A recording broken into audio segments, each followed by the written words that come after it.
Hello students, आज हम पढ़ेंगे चैप्टर 2 लेसन 2 श्वसन यानी कि रिस्पायरेशन।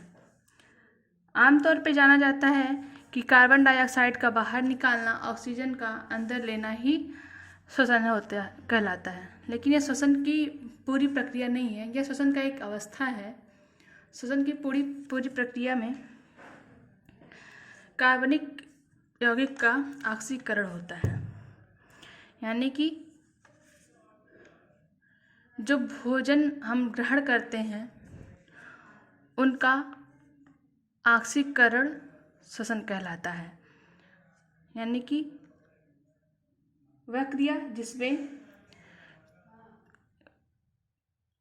कार्बनिक यौगिकों का ऑक्सीजन की उपस्थिति तथा अनुपस्थिति में ऑक्सीकरण होता है, श्वसन क्रिया कहलाती है। यह कह सकते हैं कि जो भी कार्बनिक यौगिक हम लेते हैं, ग्लूकोज लेते हैं, उनका ऑक्सीकरण श्वसन कहलाएगा। और इस श्वसन के फलस्वरूप यानी कि इस प्रक्रिया में कार्बन डाइऑक्साइड, जल और अधिक मात्रा में ऊर्जा मिलती है। यानी कि श्वसन जीवित कोशिकाओं में होने वाली उन सभी एंजाइमिक अभिक्रिया को कहते हैं जिनमें ऑक्सीजन की उपस्थिति या अनुपस्थिति में कार्बनिक पदार्थों का ऑक्सीकरण होता है तथा ऊर्जा मुक्त होती है। भोज्य पदार्थ ऑक्सीजन की उपस्थिति में इसका ऑक्सीकरण होगा। एंजाइम की आवश्यकता होती है, यानी कि एंजाइम इस अभिक्रिया को तेज कर देते हैं और बनेगा कार्बन डाइऑक्साइड, जल और ऊर्जा। मनुष्यों और कुछ सभी जंतुओं में श्वसन के लिए विशेष अंग पाए जाते हैं, लेकिन पौधों में कोई भी विशेष अंग नहीं पाया जाता है। तो पौधों में श्वसन स्टोमेटा या रंध्रों के माध्यम से होता है। यानी वायुकोष्ठ में, यानी कि रंध्रों के माध्यम से वायुकोष्ठ में ऑक्सीजन युक्त हवा प्रवेश करती है और उनकी कोशिकाओं में फिर श्वसन की क्रिया संपन्न होती है। श्वसन दो प्रकार के होते हैं, वायवीय या ऑक्सी श्वसन, दूसरा अवायवीय या अनाक्सी श्वसन। वायवीय श्वसन या ऑक्सी श्वसन, इसको इंग्लिश में कहेंगे एरोबिक रिस्पायरेशन। वायवीय रिस्पायरेशन यानी कि ऑक्सी श्वसन के लिए, यानी कि यह श्वसन ऑक्सीजन की उपस्थिति में होती है, यानी कि इसके लिए ऑक्सीजन की आवश्यकता होती है। और इस श्वसन में खाद्य पदार्थों का पूर्ण रूप से ऑक्सीकरण होता है और इसके फलस्वरूप जल, कार्बन डाइऑक्साइड और अधिक मात्रा में ऊर्जा मिलती है। यानी कि यह ऑक्सीजन की उपस्थिति में होता है। ऑक्सीजन भोजन या ग्लूकोज को पूर्णतः ऑक्सीकृत करके कार्बन डाइऑक्साइड और जल में परिवर्तित कर देती है। इसमें अधिक मात्रा में ऊर्जा मुक्त होती है। इसमें एक ग्लूकोज के अणु, यानी कि ग्लूकोज के एक अणु से 38 ATP और 6 कार्बन डाइऑक्साइड के अणु बनते हैं। ऑक्सी श्वसन जो होती है ये कोशिका द्रव्य से स्टार्ट होती है। एटीपी कहते हैं, इसे ऊर्जा का मुद्रा कहते हैं। यानी कि जो भी हमारे शरीर में जो ऊर्जा होती है वो एटीपी के रूप में ही संचित की जाती है। ठीक है। दूसरा अवायवीय श्वसन या एनएरोबिक रिस्पायरेशन, नाम से ही क्लियर है। अवायवीय श्वसन यानी कि इसके लिए ऑक्सीजन की आवश्यकता नहीं होती है, यानी कि यह श्वसन ऑक्सीजन की अनुपस्थिति में होती है। और अनाक्सी श्वसन में ऑक्सीजन की अनुपस्थिति में भोज्य पदार्थों का आंशिक रूप से ऑक्सीकरण होता है और इसमें एल्कोहल बनता है और कार्बन डाइऑक्साइड बनता है और बहुत कम मात्रा में ऊर्जा उत्पन्न होती है।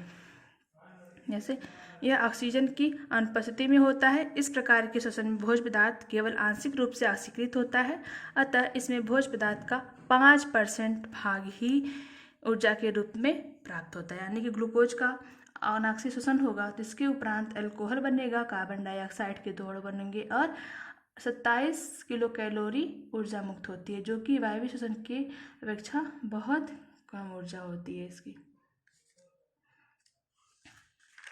नेक्स्ट है किण्वन या फर्मेंटेशन। किण्वन भी एक प्रकार की वायवीय श्वसन ही है, यानी कि ऑक्सीजन की अनुपस्थिति में होता है यह। किण्वन की क्रिया ईस्ट और जीवाणुओं में होती है, यानी कि ईस्ट तथा जीवाणुओं में कोशिका द्रव्य के बाहर होने वाली अवायवीय ऑक्सीकरण को किण्वन कह लेते हैं। यानी कि जीवाणुओं या ईस्टों के कोशिका द्रव्य में या सॉरी कोशिका द्रव्य से बाहर अवायवीय ऑक्सीकरण यानी कि बिना ऑक्सीजन की उपस्थिति में ऑक्सीजन की ऑक्सीकरण की क्रिया होगी, वह किण्वन कहलाएगी। यानी कि इष्ट या जीवाणुओं में कोशिका द्रव्य के बाहर ऑक्सीजन की अनुपस्थिति में ऑक्सीकरण की क्रिया किण्वन कहलाती है। किण्वन दो प्रकार के किण्वन को आपको पढ़ना है, एल्कोहलिक किण्वन और लैक्टिक अम्ल किण्वन। एल्कोहलिक किण्वन देख लेते हैं क्या होता है। एल्कोहलिक किण्वन में पायरुविक अम्ल से एंजाइम की उपस्थिति में इथाइल अल्कोहल और कार्बन डाइऑक्साइड का निर्माण होता है। एल्कोहलिक किण्वन इष्ट या कुछ जीवाणुओं में संपन्न होती है, इनकी कोशिकाओं में होती है। यानी कि इष्ट एवं कुछ जीवाणुओं में पायरुविक अम्ल से इथाइल अल्कोहल व कार्बन डाइऑक्साइड का निर्माण होता है। पहले देख लेते हैं कि पायरुविक अम्ल बनता कहाँ से या आता कहाँ है। तो ग्लूकोज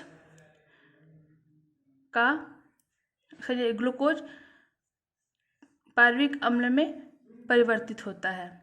इसी को यानी ग्लूकोज के एक अणु से पायरुविक अम्ल के 2 अणुओं का निर्माण होता है और यह पायरुविक अम्ल कोशिका द्रव्य में बनता है। इस क्रिया को ग्लाइकोलाइसिस कहते हैं। पूछा जाता है कि ग्लाइकोलाइसिस है क्या। तो शोषण की प्रक्रिया में कोशिका द्रव्य में ग्लूकोज के एक अणु से पायरुविक अम्ल के 2 अणुओं का बनना ग्लाइकोलाइसिस कहलाता है। ठीक है, तो आप यही पायरुविक अम्ल इथाइल अल्कोहल में कन्वर्ट होगा या इथाइल अल्कोहल बनेगा, उसी को कह लेते हैं अल्कोहलिक फर्मेंटेशन या यानी कि पायरुविक अम्ल डायरेक्ट इथाइल अल्कोहल नहीं बनता है। पायरुविक अम्ल से पहले पायरुविक अम्ल डिहाइड्रोजिनेज एंजाइम की उपस्थिति में एस्टल्डिहाइड बनेगा और कार्बन डाइऑक्साइड बनेगा। फिर यही एस्टल्डिहाइड अल्कोहल डिहाइड्रोजिनेज एंजाइम की उपस्थिति में इथाइल अल्कोहल में बदल जाता है। यानी कि फर्मेंटेशन की क्रिया अल्कोहलिक किण्वन में या अल्कोहलिक फर्मेंटेशन में पायरुविक अम्ल पहले एस्टल्डिहाइड में कन्वर्ट होता है, फिर यही एस्टल्डिहाइड अल्कोहल डिहाइड्रोजिनेज एंजाइम की उपस्थिति में इथाइल अल्कोहल में बदल जाता है। इसमें 2 प्रकार के एंजाइम की उपयोग होगा। एक है पायरुविक अम्ल डिहाइड्रोजिनेज एंजाइम, यह क्या करेगा, पायरुविक एसिड को एस्टल्डिहाइड में कन्वर्ट करेगा या बदलेगा। फिर अल्कोहल डिहाइड्रोजिनेज एंजाइम यह एस्टल्डिहाइड को इथाइल अल्कोहल में बदलेगा। दूसरा है लैक्टिक अम्ल किण्वन। लैक्टिक अम्ल किण्वन में लैक्टोज शर्करा का जीवाणुओं के माध्यम से यानी कि जीवाणुओं के द्वारा लैक्टोज शर्करा को ऑक्सीजन की अनुपस्थिति में लैक्टिक एसिड में बदला जाता है। यानी कि दूध में उपस्थित यह दूध की शर्करा होती है लैक्टोज। इसी लैक्टोज शर्करा की वजह से ही दूध खट्टा हो जाता है। दूध खट्टा हो जाता है इसी लैक्टोज की वजह से। दूध में उपस्थित लैक्टोज शर्करा को जीवाणुओं जैसे लैक्टिक एसिडी तथा एसिडी लैक्टिसी द्वारा लैक्टिक अम्ल में बदल दिया जाता है। यह प्रक्रिया लैक्टिक अम्ल किण्वन कहलाती है। अब देखते हैं किण्वन के लिए जीवाणुओं के द्वारा ही फर्मेंटेशन की क्रिया संपन्न होती है। इसमें एंजाइम की आवश्यकता होती है। ठीक है, अब देखते हैं कि लैक्टिक अम्ल के लिए लैक्टिक अम्ल में कौन कौन सी क्रिया होती है।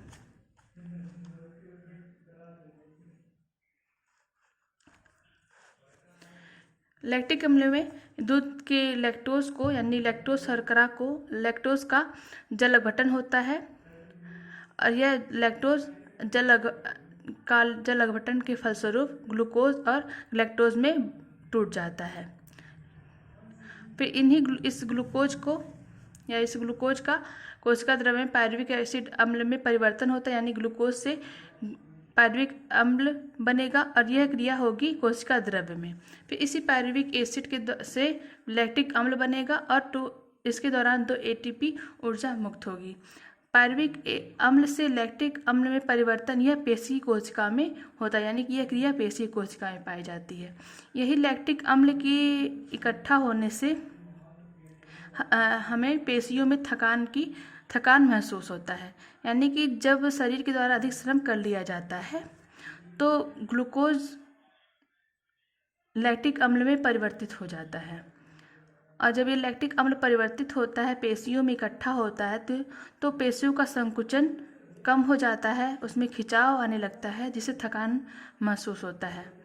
और जब ये पेशियों में इकट्ठा हो जाता है लैक्टिक अम्ल, तो ये रुधिर के द्वारा लीवर तक पहुंचाया जाता है, और फिर लीवर में इस लैक्टिक अम्ल के द्वारा से ग्लाइकोजन बनाया जाता है, फिर आगे जाके फिर ग्लाइकोजन का फिर उपयोग किया जाता है।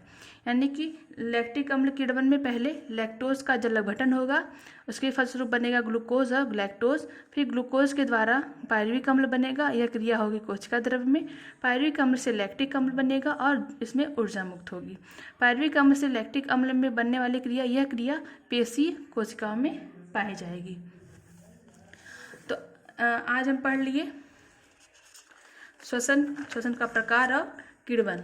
आज क्लास हम यहीं समाप्त करते हैं। धन्यवाद।